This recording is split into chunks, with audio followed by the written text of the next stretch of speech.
Hello everyone, continuing thermochemistry. आज हम लोग देखेंगे एंथैल्पी ऑफ न्यूट्रलाइजेशन। तो हेडिंग लिख लेते हैं इसमें, enthalpy of neutralization.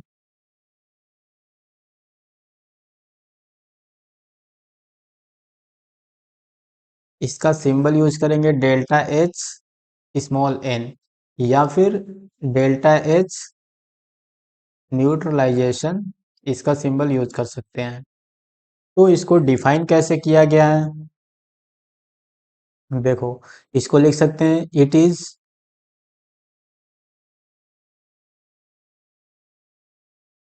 Enthalpy change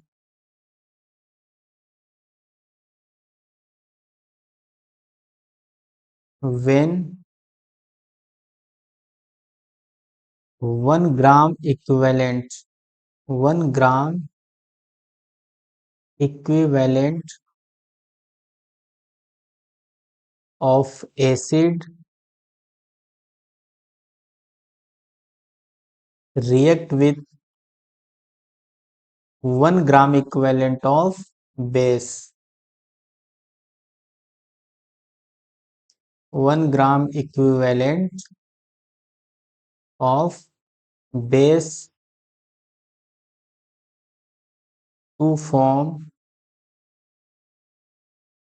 salt and water.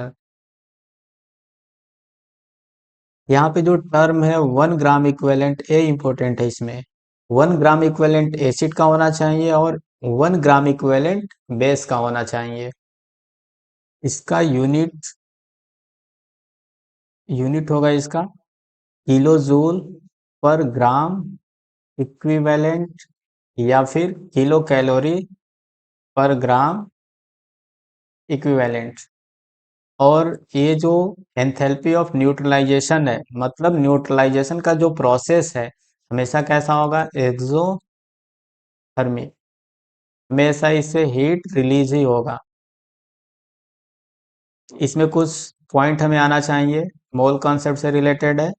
Number of gram equivalent अगर बताना हो, नंबर ऑफ ग्राम इक्विवेलेंट वो किसके बराबर होगा, मोल इंटू एन फैक्टर। तो नंबर ऑफ ग्राम इक्विवेलेंट अपने को कैलकुलेट करने आना चाहिए, मोल इंटू एन फैक्टर से। अब एसिड जो भी होगा, एसिड उसके लिए एन फैक्टर अपने को आना चाहिए। तो फॉर कंप्लीट न्यूट्रलाइजेशन, अगर कंप्लीट न्यूट्रलाइजेशन होगा, फॉर कंप्लीट न्यूट्रलाइजेशन, अगर कंप्लीट न्यूट्रलाइजेशन होगा तो HCl के लिए एन फैक्टर कितना होगा, 1। H2SO4 के लिए N factor 2। H3 H3PO4 H3PO4 के लिए एन फैक्टर 3। बेस में आए तो BaOH का होल ट्वाइस, कितना OH माइनस दे सकता है वही इसका एन फैक्टर है, तो इसके लिए हो जाएगा 2। NaOH, इसका एन फैक्टर 1। तो अगर एसिड है तो कितना H प्लस दे सकता है, वो उसका एन फैक्टर हो जाएगा। और बेस है तो कितना OH माइनस प्रोवाइड कर सकता है, वही उसका एन फैक्टर होगा। तो ये जनरली सबको आता है कि एन फैक्टर कितना होगा। तो नंबर ऑफ ग्राम इक्विवेलेंट हम निकालेंगे कैसे, मोल इंटू एन फैक्टर से। जैसे मान लो अगर हम सल्फ्यूरिक एसिड का 1 मोल लें, H2SO4, अगर इसका एक्वस सॉल्यूशन लें तो हमने इसका 1 मोल लिया, सल्फ्यूरिक एसिड का 1 मोल लिया, लेकिन ये एक्वस सॉल्यूशन में H प्लस कितना देगा, ये टूटेगा तो किसमें टूटेगा, 2H plus plus sulphate 2 minus, aqueous solution में टूटेगा। तो यहाँ से 1 मोल सल्फ्यूरिक एसिड लिया, लेकिन अगर H प्लस का मोल बताना हो, H प्लस कितना मोल बना, तो H प्लस तो 2 मोल बन रहा है। तो यहाँ से क्या लिखेंगे, H2SO4 का मोल कितना है, 1, और इसका वैलेंसी फैक्टर कितना है, 2। तो 1 × 2, मतलब H प्लस कितना मोल मिलेगा अपने को, 2।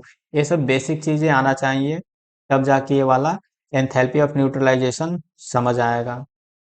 सबसे पहले इसमें लिख लेते हैं factor affecting factor affecting enthalpy of neutralization. तो कौन कौन से फैक्टर हैं? फर्स्ट फैक्टर है nature of acid and base. Nature of acid and base. जो एसिड और बेस आपस में रिएक्ट करेंगे, उनका नेचर, मतलब स्ट्रॉन्ग एसिड है कि स्ट्रॉन्ग बेस है, वीक एसिड है कि वीक बेस है, तो उनके नेचर पे डिपेंड करेगा ये। और सेकंड पॉइंट क्या है? ये मेजर फैक्टर है, ये वाला। सेकंड पॉइंट क्या है? Concentration of acid and base. देखो, concentration of acid and base, acid और बेस का कॉन्सेंट्रेशन चेंज करेंगे तो भी जो एंथैल्पी ऑफ रिएक्शन आएगा, एंथैल्पी ऑफ न्यूट्रलाइजेशन, वो चेंज हो जाएगा। थर्ड फैक्टर क्या है? Degree of dissociation. जो डिग्री है, degree of dissociation of acid, of acid and base. देखो, डिग्री ऑफ डिसोसिएशन का क्या लेना देना है? अगर स्ट्रॉन्ग एसिड हुआ या फिर स्ट्रॉन्ग बेस हुआ, तो स्ट्रॉन्ग एसिड और स्ट्रॉन्ग बेस के लिए डिग्री ऑफ डिसोसिएशन जो अल्फा होता है उसका वैल्यू 1 होता है। तो स्ट्रॉन्ग एसिड और स्ट्रॉन्ग बेस 100% टूट गए रहते हैं पानी में। जैसे अगर मैं HCl बोलूं, HCl, अगर इसको HCl को पानी में मिला के HCl का सॉल्यूशन बनाएंगे हम लोग, यहाँ पे HCl का एक्वस सॉल्यूशन अगर बोलता हूं मैं, HCl का एक्वस सॉल्यूशन है, इसका मतलब है कि इसके अंदर H प्लस कंप्लीटली टूट गया है और Cl माइनस भी टूट के अलग हो गए हैं। HCl का एक्वस सॉल्यूशन का मतलब, जो ये लिखते हैं HCl एक्वस, इसका मतलब क्या है? H प्लस और Cl माइनस 100% टूट गए हैं और एक्वस फॉर्म में यहाँ पे है। तो स्ट्रॉन्ग एसिड और स्ट्रॉन्ग बेस जो भी होगा, वो 100% टूट जाएगा। अगर इसका हम कॉन्सेंट्रेशन 1 मोल ले रहे हैं, इसका कॉन्सेंट्रेशन कितना है? 1 मोल। तो पानी में अगर जैसे इसको मिलाया HCl को, इसका कॉन्सेंट्रेशन हम लोग बोल रहे हैं 1 मोल, T=0 पे कॉन्सेंट्रेशन बनाने जा रहे हैं 1 मोल। लेकिन जैसे ही देखोगे, ये HCl दिखेगा नहीं, पानी के अंदर HCl गायब है, HCl का कॉन्सेंट्रेशन क्या हो गया? 0। और HCl टूट गया किसमें? H प्लस और Cl माइनस में। तो H प्लस का कॉन्सेंट्रेशन मिलेगा 1 मोल, मोलर, और Cl माइनस का मिलेगा 1 मोलर। तो ये ध्यान रहे कि जो भी स्ट्रॉन्ग एसिड है या स्ट्रॉन्ग बेस है, वो 100% पानी में क्या होते हैं? आयनाइज हो जाते हैं, टूट जाते हैं। साथ ही साथ याद रखना, कोई भी सॉल्ट हो, सॉल्ट जो पानी में घुलेगा वो 100% डिसोसिएट हो जाता है, 100% टूट जाता है। लेकिन वही अगर बात करें वीक एसिड या फिर वीक बेस की, तो उसके लिए अल्फा का वैल्यू क्या होता है? <<1। मतलब 100% तो आयनाइज नहीं होते हैं। तो 100% आयनाइज नहीं होंगे और उनको रिएक्शन कराना है, एसिड बेस न्यूट्रलाइजेशन वाला रिएक्शन कराना है, तो सबसे पहले उनको आयनाइज करना पड़ेगा। मीन्स उनको हीट देना पड़ेगा, उनको एनर्जी देना पड़ेगा, तब जाके वो आयंस में ब्रेक होंगे, H प्लस मिलेगा, OH माइनस मिलेगा, फिर जाके फर्दर रिएक्शन होगा। तो सबसे पहले हम लोग समझते हैं, अगर हम स्ट्रॉन्ग एसिड और स्ट्रॉन्ग बेस लेकर रिएक्शन कराते हैं, तो एंथैल्पी ऑफ न्यूट्रलाइजेशन क्या आएगा। जैसे मान लो अपना केस लेते हैं स्ट्रॉन्ग एसिड स्ट्रॉन्ग बेस वाला। तो स्ट्रॉन्ग एसिड स्ट्रॉन्ग बेस में मान लो हमने ले लिया HCl का एक्वस सॉल्यूशन और NaOH का एक्वस सॉल्यूशन। इसको रिएक्शन कराएंगे तो एसिड और बेस है, तो सबको पता है क्या बनेगा? Salt plus water. ये तो सबको पता रहता है कि एसिड और बेस आपस में रिएक्शन करेंगे तो सॉल्ट प्लस वाटर बनेगा। और जो यहाँ से एंथैल्पी ऑफ रिएक्शन आया, इसी का नाम है enthalpy of neutralization. Enthalpy of neutralization. और यहाँ पे देखो, जो एनर्जी रिलीज हुआ उस एनर्जी का वैल्यू कितना होता है, -13.7 किलो कैलोरी पर ग्राम इक्विवेलेंट, या फिर -57.3 किलो जूल पर ग्राम इक्विवेलेंट। ये जो कैलोरी का वैल्यू है 4.18 रखने पे यहाँ से आ जाएगा -57.3। तो ये स्ट्रॉन्ग एसिड और स्ट्रॉन्ग बेस का अगर एक एक ग्राम इक्विवेलेंट हम लोग लेंगे, एक एक ग्राम इक्विवेलेंट, तो एनर्जी कितना रिलीज होता है, -13.7। इस वैल्यू को याद रखेंगे। कुछ नहीं दिया हो तो जब भी स्ट्रॉन्ग एसिड स्ट्रॉन्ग बेस का 1 ग्राम इक्विवेलेंट रिएक्ट करेगा तो कितना एनर्जी रिलीज होगा, -13.7। कुछ नहीं दिया हो तो इसी वैल्यू को यूज कर लेंगे। अब देखो एक्चुअल में रिएक्शन हो कैसे रहा है। जैसे हमने यहाँ पे HCl एक्वस सॉल्यूशन लिया, तो HCl एक्चुअल में किस में कन्वर्ट हो गया है, HCl को पानी में मिलाए हो तो H प्लस एक्वस अलग हो गया और Cl- एक्वस, ये दोनों आपस में कनेक्टेड नहीं है। HCl को जैसे पानी में मिलाए, H plus aqueous Cl- aqueous दोनों एक दूसरे से अलग अलग हो गए, इनको कोई मतलब नहीं है एक दूसरे से। 100% टूट गया, आयनाइज हो गया, क्योंकि ये स्ट्रॉन्ग एसिड है। ऐसे ही NaOH, इसको भी अगर पानी में एक्वस सॉल्यूशन बनाओगे तो यहाँ से Na प्लस एक्वस और OH माइनस एक्वस एक दूसरे से अलग अलग रहेंगे, इनको आपस में कोई लेना देना नहीं है, एक्वस सॉल्यूशन जैसे बनाए। तो देखो एक कंटेनर में मान लो हमने इसको लिया, एक कंटेनर में अगर HCl का एक्वस सॉल्यूशन लिया तो ए है, और दूसरे कंटेनर में NaOH का एक्वस सॉल्यूशन लिया है तो ऐसा आयन पड़ा है। अब अगर इन दोनों कंटेनर को आपस में मिलाएंगे, दोनों कंटेनर को आपस में मिलाएंगे तो क्या होगा, इनके बीच रिएक्शन होगा। और जो हमें एक कंटेनर में इसको दोनों को मिला है, तो दोनों को मिलाने पे होगा क्या, यहाँ से देखो H प्लस, जो यहाँ से H प्लस दिख रहा है और OH माइनस दिख रहा है, ये आपस में रिएक्ट करके क्या बना लेंगे, पानी। ये आपस में रिएक्ट करके क्या बना लेंगे, H2O लिक्विड। और यहाँ से Na plus Cl minus, Na plus aqueous और Cl माइनस एक्वस ऐसे ही रह जाएंगे, क्योंकि देखो ये एक्वस सॉल्यूशन था, पानी ही था, तो पानी के अंदर ये सॉल्ट है, NaCl क्या है, सॉल्ट है। तो सॉल्ट होने के वजह से ये भी क्या होगा, 100% टूटा होगा। तो Na प्लस एक्वस और Cl माइनस एक्वस अलग अलग ही रहेगा। इन दोनों को मिलाने के बाद भी दोनों कंटेनर, ये देखो दोनों कंटेनर को आपस में मिला देने पे जो यहाँ पे बना, इसमें हुआ क्या, Na प्लस एक्वस तो पहले जैसे रह गया as it is, Cl minus भी एज इट इज रह गया। जो रिएक्शन हुआ H प्लस और यहाँ से OH माइनस ने आपस में मिलके क्या बना लिया, H2O। तो जब भी एसिड और बेस को रिएक्शन कराते हैं तो एक्चुअल में होता क्या है, एसिड यहाँ HCl से क्या मिला, H प्लस, H प्लस के कितने मोल मिले, 1 मोल। यहाँ पे अगर कुछ नहीं लिखा है तो मान लेंगे 1 मोल, 1 मोल। और बेस भी कितना है, 1 मोल। तो यहाँ से देखो 1 मोल H प्लस और बेस से क्या मिला, 1 मोल OH माइनस, ये आपस में रिएक्ट करके क्या बनाएंगे, 1 मोल वाटर, 1 मोल वाटर। तो यहाँ से जो एनर्जी रिलीज हुआ, एनर्जी रिलीज हुआ, इसी को क्या बोलते हैं, एंथैल्पी ऑफ न्यूट्रलाइजेशन।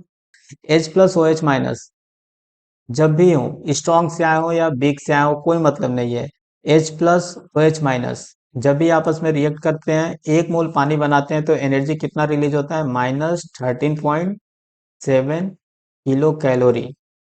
समझ गए, ये पर मोल भी बोल सकते हैं क्योंकि H प्लस और OH माइनस का एक एक मोल लिया गया है। तो एक एक मोल अगर रिएक्शन करेंगे तो इतना एनर्जी रिलीज होगा। अगर देखो 2 मोल H प्लस कहीं से मान लो 2 मोल H+ और 2 मोल OH-, ये भी सब एक्वस में ही रहेगा, आपस में रिएक्ट करके 2 मोल H2O बनाएंगे, H2O लिक्विड। तो यहाँ पे एंथैल्पी ऑफ रिएक्शन कितना होगा? तो यहाँ से देखो 1 मोल रिएक्शन करते हैं H+OH-, तो एनर्जी इतना रिलीज होता है।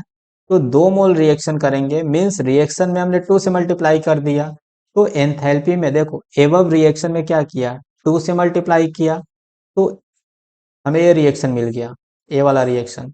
तो इसका एंथैल्पी भी क्या आएगा, एबव रिएक्शन के एंथैल्पी को 2 से मल्टीप्लाई करो means 2 times of enthalpy of neutralization, और लिख सकते हैं 2 टाइम्स ऑफ -13.7 किलो कैलोरी। तो इसका वैल्यू आएगा -27.4 किलो कैलोरी। तो यहाँ से हो क्या रहा है, एसिड और बेस का जो रिएक्शन हो रहा है वो एक्चुअल में एसिड और बेस में एसिड से आ रहा है H+ और बेस से आ रहा है OH-। तो अपने को बस ये देखना है कि H+ का कितना मोल आ रहा है, जो भी एसिड है उससे H+ का कितना मोल आ रहा है, बेस जो है उससे OH- का कितना मोल आ रहा है, और ये एसिड से आने वाला H+ और बेस से आने वाला OH- आपस में रिएक्ट करके पानी बनाता है। एक एक मोल अगर एसिड का H+ और OH- रिएक्ट करता है तो एनर्जी जो रिलीज होगा वो -13.7 किलो कैलोरी होता है। तो यहाँ से हम लोग समझ गए हैं। अब देखो अगर इसमें कोई एक वीक हो गया या दोनों वीक हो गए, जैसे मान लो स्ट्रॉन्ग एसिड और वीक बेस ले लेते हैं। स्ट्रॉन्ग एसिड का एग्जांपल ले लो HCl एक्वस, और वीक बेस अमोनियम हाइड्रोक्साइड ले लो, अमोनियम हाइड्रोक्साइड इसका एक्वस सॉल्यूशन। कई बार दे सकता है एक्वस अमोनिया, अगर ऐसे लिखा है aqueous ammonia, aqueous ammonia, aqueous ammonia लिखा है, या फिर NH3 एक्वस लिखा है, इसका मतलब क्या होता है, अमोनियम हाइड्रोक्साइड ही होता है। एक्वस अमोनिया लिखा हो या अमोनिया एक्वस लिखा हो, सबका मतलब है अमोनियम हाइड्रोक्साइड। तो ये आपस में रिएक्ट करके क्या बनाएंगे, ये एसिड है, स्ट्रॉन्ग एसिड है, और ये वीक बेस है, आपस में रिएक्ट करके क्या बनाएंगे, salt, ammonium chloride aqueous plus पानी H2O। तो यहाँ से जो एंथैल्पी ऑफ रिएक्शन आएगा वो क्या -13.7 आएगा, तो बिल्कुल नहीं, क्योंकि यहाँ पे देखो दोनों स्ट्रॉन्ग एसिड और स्ट्रॉन्ग बेस नहीं है। नेचर ऑफ एसिड और बेस पे डिपेंड करेगा एंथैल्पी ऑफ जो न्यूट्रलाइजेशन है। तो जब भी वीक बेस आ जाए या वीक एसिड आ जाए या दोनों वीक आए, तो जो रिलीज एनर्जी है वो हमेशा क्या होगा, थोड़ा कम हो जाएगा, रिलीज एनर्जी थोड़ा रिड्यूस हो जाएगा। यहाँ पे जो एंथैल्पी ऑफ रिएक्शन है उसको लिखेंगे एंथैल्पी ऑफ न्यूट्रलाइजेशन ही, एंथैल्पी ऑफ न्यूट्रलाइजेशन ही लिखेंगे, लेकिन उसका वैल्यू -13.7 से थोड़ा कम वैल्यू आएगा। तो समझ लेते हैं आखिर कम क्यों हो रहा है। देखो ये HCl है, स्ट्रॉन्ग एसिड है, इसको तोड़ने के लिए, आयनाइज करने के लिए कुछ नहीं करना है। यहाँ पे H+ एक्वस और Cl- एक्वस के फॉर्म में ऑलरेडी है, लेकिन यहाँ से जो अमोनियम हाइड्रोक्साइड है क्या है, वीक बेस, और वीक बेस खुद ही टूटेगा नहीं, NH4+ OH- में खुद ही नहीं टूटेगा, इसको तोड़ना पड़ेगा। तो इसको एनर्जी देना पड़ेगा, उसको बोलेंगे enthalpy of ionization of ammonium hydroxide.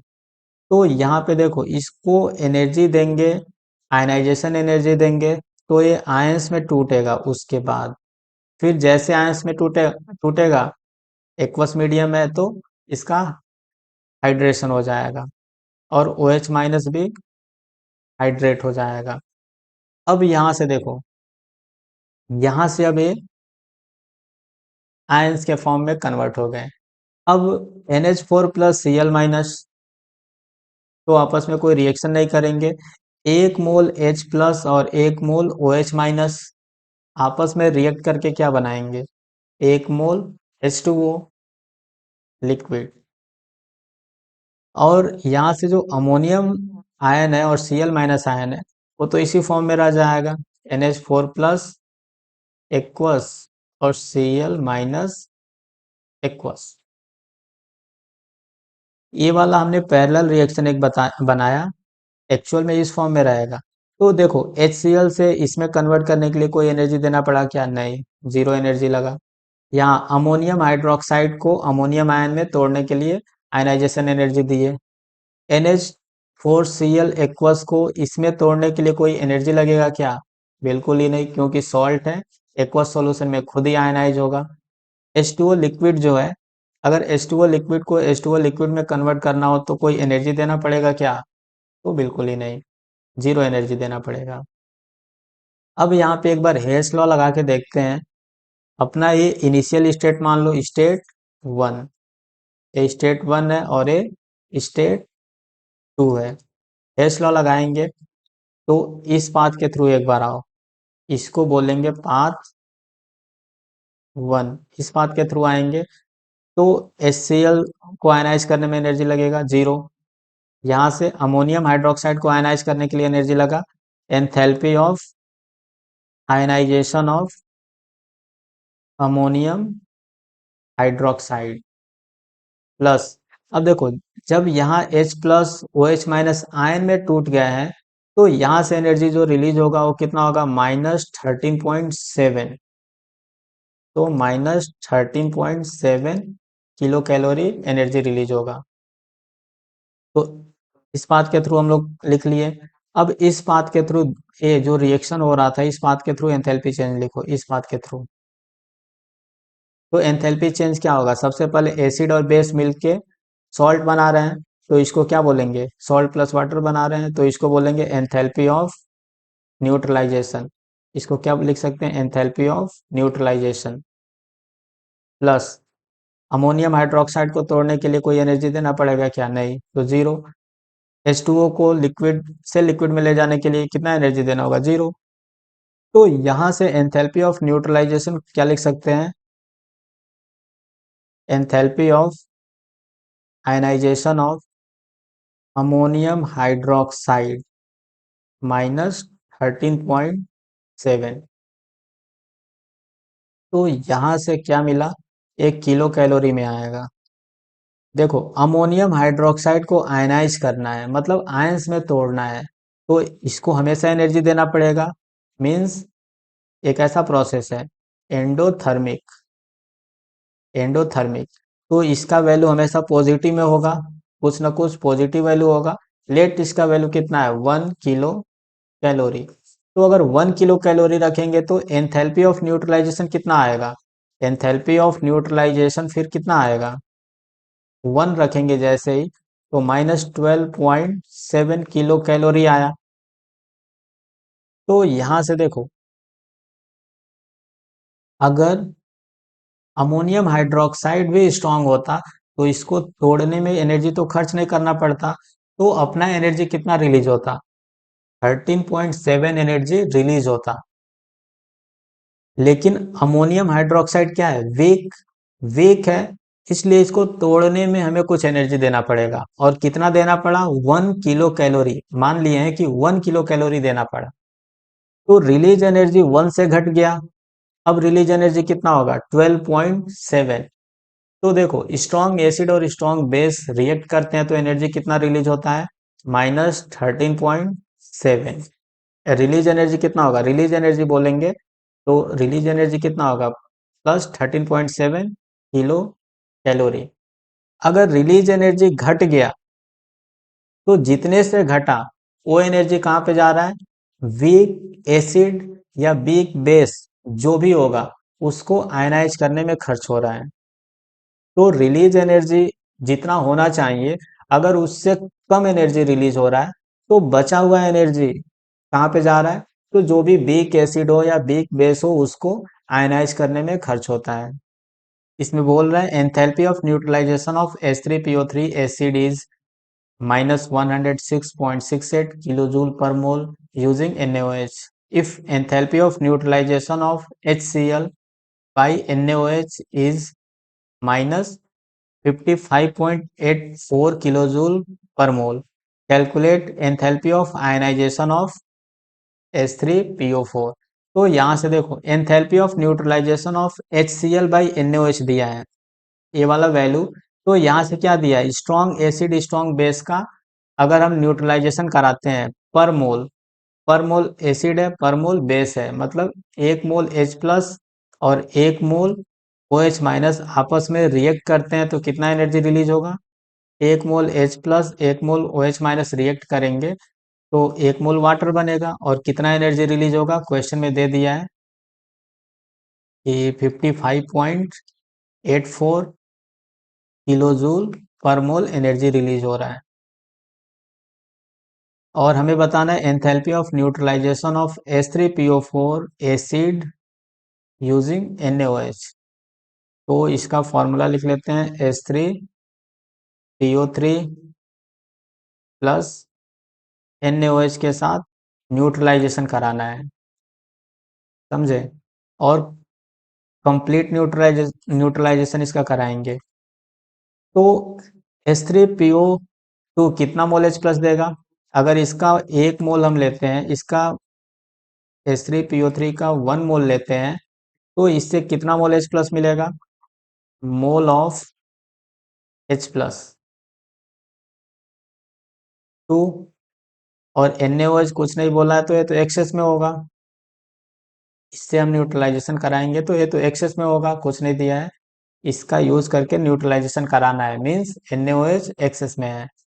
तो 2 मोल अल्टीमेटली रिएक्शन करने वाले हैं, तो 2 मोल यहाँ से क्या है H प्लस है और OH माइनस का भी मोल कितना लगेगा, OH माइनस का भी मोल 2 मोल ही खर्च होगा।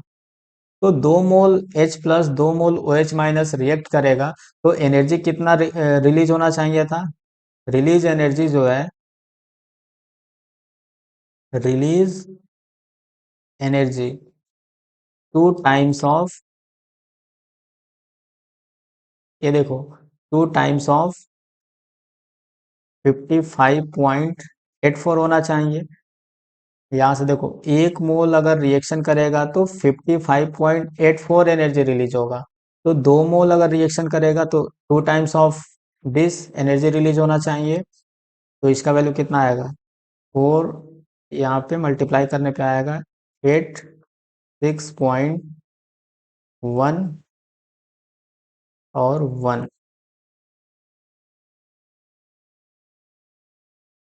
Kilo joule. यहाँ पे 2 से मल्टीप्लाई करने पे आ गया वैल्यू, इतना एनर्जी रिलीज होना चाहिए, समझे। लेकिन रिलीज कितना हो रहा है, क्वेश्चन में कितना दिया है, एंथैल्पी ऑफ न्यूट्रलाइजेशन दिया है -106.68, मीन्स इतना एनर्जी रिलीज हो रहा है, इतना एनर्जी रिलीज हो रहा है। तो रिलीज एनर्जी, एक्चुअल में रिलीज एनर्जी कितना हो रहा है, इतना तो रिलीज होना चाहिए, बट रिलीज कितना हो रहा है 106.68, इतना किलोजूल एनर्जी रिलीज हो रहा है। तो कितना एनर्जी है जो नहीं रिलीज हो पा रहा है, दोनों को सब्ट्रैक्ट कर लो, तो यहाँ से क्या आएगा 5 kilo joule, 5 kilo joule energy है जो रिलीज नहीं हो पा रहा है। देखो दोनों, अगर H प्लस 2 मोल 2 मोल OH माइनस से रिएक्ट करता तो इतना एनर्जी रिलीज होना चाहिए था, लेकिन क्वेश्चन में बोला है कि इतना एनर्जी, ये वाला एनर्जी रिलीज हो रहा है। तो कितना एनर्जी रिलीज नहीं हो पाया, 5 किलो जूल, और वही एनर्जी कहाँ पे गया, तो H3PO3 को आयनाइज करने में। तो आंसर कितना आया 5 किलो जूल। इस क्वेश्चन में बोल रहा है enthalpy of neutralization of HCl by NaOH is this and by ammonium hydroxide is this.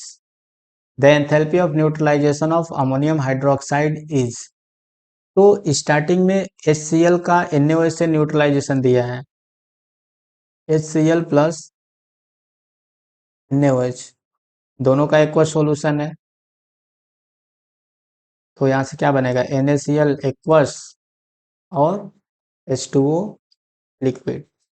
तो यहाँ से एंथैल्पी ऑफ न्यूट्रलाइजेशन का वैल्यू दे दिया है, -55.84 किलो जूल पर मोल। देखो यहाँ से एक मोल H प्लस HCl लेंगे तो एक मोल क्या मिलेगा, H प्लस, इसका कितना मोल है, एक मोल। और यहाँ से भी अपने को एक मोल NaOH लिए होंगे, तो OH माइनस का मोल कितना मिलेगा, 1 मोल। तो एक मोल H प्लस एक मोल OH माइनस रिएक्ट करके क्या बनाता है, एक मोल पानी। तो कितना एनर्जी रिलीज होगा, एंथैल्पी से हम बता सकते हैं, रिलीज एनर्जी जो Q है उसका वैल्यू होगा 55.84 किलो जूल पर मोल। ये सिंपल सा डेटा दिया है। बोल रहा है कि अगर हम अमोनियम हाइड्रोक्साइड का HCl से न्यूट्रलाइजेशन कराएं, तो अमोनियम हाइड्रोक्साइड का अगर HCl से न्यूट्रलाइजेशन कराएंगे तो देखो, ये तो स्ट्रॉन्ग एसिड है और ये वीक बेस। तो जो यहाँ से बनेगा ammonium chloride aqueous plus H2O liquid, तो यहाँ से एंथैल्पी ऑफ जो न्यूट्रलाइजेशन आया है इसका वैल्यू दिया है -51.34 किलो जूल पर मोल। यहाँ से देखो, अब पूछ क्या रहा है, अमोनियम हाइड्रोक्साइड का आयनाइजेशन एंथैल्पी बताओ। तो ऑब्वियस सी बात है, अगर ये स्ट्रांग होता, अमोनियम हाइड्रोक्साइड स्ट्रांग होता, तो एनर्जी कितना रिलीज होता, 55.84। लेकिन ये क्या है, वीक। ये क्या है, अमोनियम हाइड्रोक्साइड क्या है, वीक बेस है। तो एनर्जी कितना रिलीज हो रहा है, यहाँ से जो रिलीज एनर्जी इसमें आएगा वो है 51.34 किलो जूल पर मोल। तो होना चाहिए था 55.84, लेकिन रिलीज कितना हो रहा है, 51.34। तो कितना एनर्जी कम रिलीज हो रहा है, सब्ट्रैक्ट करके देख लो। 55.84 में से क्या करेंगे, 51.34 सब्ट्रैक्ट करो तो कितना आएगा, 05.84। तो यहाँ से इतना एनर्जी क्या है, रिलीज नहीं हो पा रहा है। तो यही एनर्जी कहाँ पे खर्च हो रहा है, अमोनियम हाइड्रोक्साइड को आयनाइज करने में। मीन्स अमोनियम हाइड्रोक्साइड का आयनाइजेशन एंथैल्पी जो पूछा है, ionization enthalpy of ammonium hydroxide, तो उसका वैल्यू कितना है, ionization enthalpy of ammonium hydroxide, उसका वैल्यू है 4.5 किलो जूल पर मोल। अब नेक्स्ट क्वेश्चन देखते हैं, enthalpy of neutralization of acetic acid and sodium hydroxide is this. The enthalpy of ionization of acetic acid is, तो यहाँ से अपने को एसिटिक एसिड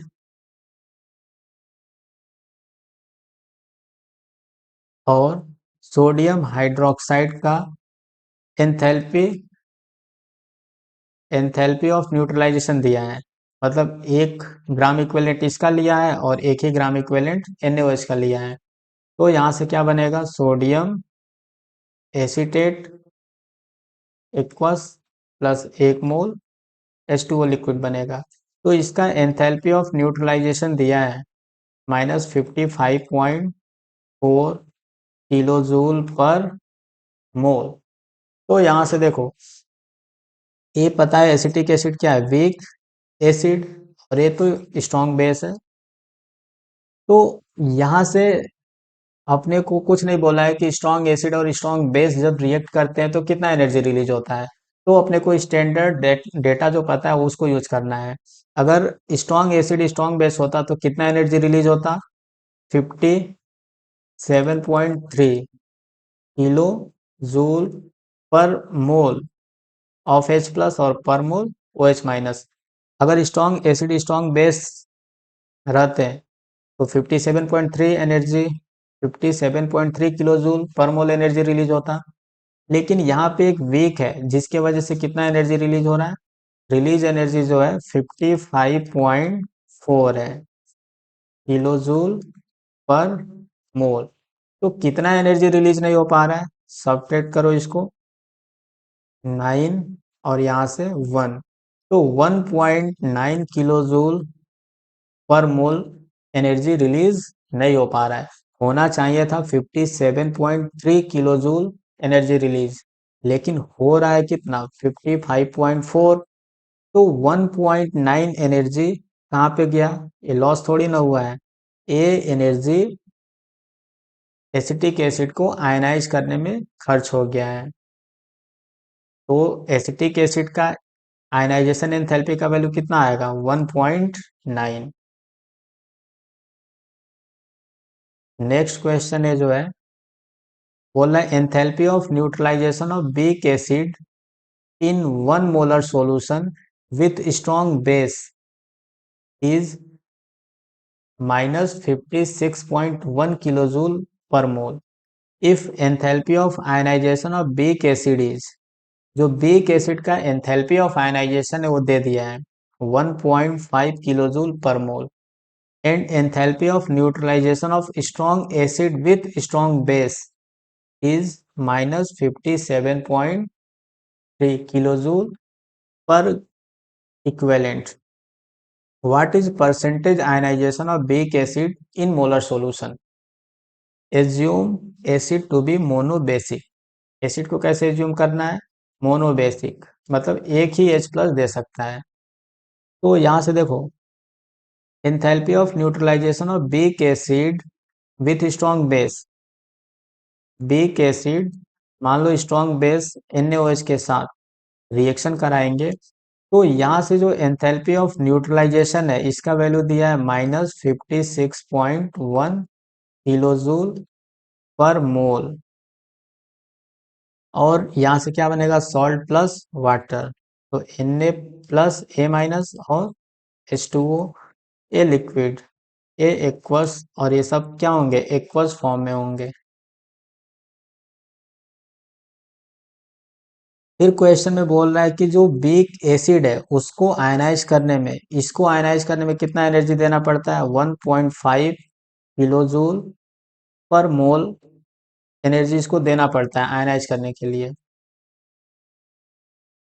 और ये स्टैंडर्ड वैल्यू दिया है कि स्ट्रॉन्ग एसिड और स्ट्रॉन्ग बेस रिएक्ट करते हैं तो -57.3 किलो जूल पर इक्विवेलेंट एनर्जी रिलीज होता है। तो यहाँ पे अपना जो मोनो बेसिक एसिड है, तो पर मोल और पर इक्विवेलेंट एक ही बात है, यहाँ पे तो एन फैक्टर 1 है, तो पर मोल बोलो या पर इक्विवेलेंट बोलो एक ही बात है। What is percentage ionization, ionization बताना है।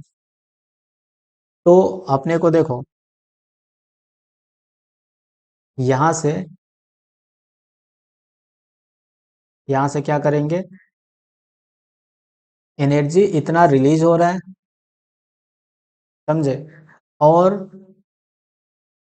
रिलीज कितना होना चाहिए था, 57.3 किलो जूल पर मोल रिलीज होना चाहिए था। तो कितना एनर्जी नहीं रिलीज हो पा रहा है, देखो, रिलीज एनर्जी होना चाहिए था 57.3, लेकिन एक्चुअल में कितना रिलीज हो रहा है, 57.1। तो सब्ट्रैक्ट करेंगे तो कितना आएगा, 1.2 आ गया, 1.2 किलो कैलोरी एनर्जी, ये जो है इतना एनर्जी रिलीज नहीं हो पाया, मींस इतना एनर्जी कहाँ पे खर्च हुआ, एच वीक एसिड को तोड़ने में, ये जो वीक एसिड है उसको तोड़ने में कितना एनर्जी खर्च हुआ है, 1.2 किलो कैलोरी पर मोल, पर मोल। तो यहाँ से देखो, अगर हम 1.5 किलो कैलोरी एनर्जी देते हैं, एक मोल के लिए बात कर रहा हूँ, तो ये 100% टूट जाता, 100% टूट जाता। तो 1 किलो कैलोरी अगर एनर्जी देंगे, 1 किलो कैलोरी एनर्जी देंगे तो कितना टूटेगा, 100/1.5% टूटेगा। तो अगर इसको 1.2 किलो कैलोरी एनर्जी देंगे तो कितना परसेंट आयनाइज होगा, 100 डिवाइडेड बाई 1.5 इंटू 1.2, इसको सॉल्व करेंगे तो आएगा 80%। तो यहाँ से अपना आ गया कि जो बीक एसिड है, बीक एसिड उसका कितना परसेंट आयनाइजेशन हुआ है, 80%। What is percentage ionization of weak acid, तो इसका आंसर क्या है, 80%। तो ऐसे ही हम लोग क्वेश्चन कर सकते हैं, बीक एसिड और बीक बेस हो, या स्ट्रॉन्ग एसिड स्ट्रॉन्ग बेस हो, या दोनों का कॉम्बिनेशन हो, बीक और स्ट्रॉन्ग का कॉम्बिनेशन हो, तो हम लोग बता सकते हैं कि इतना एंथैल्पी ऑफ न्यूट्रलाइजेशन आएगा या फिर परसेंटेज डिसोसिएशन हुआ है। तो आज के क्लास में बस इतना ही, नेक्स्ट क्लास में अब मिलते हैं, तब तक के लिए पढ़ाई करते रहें, मस्त रहें, थैंक यू।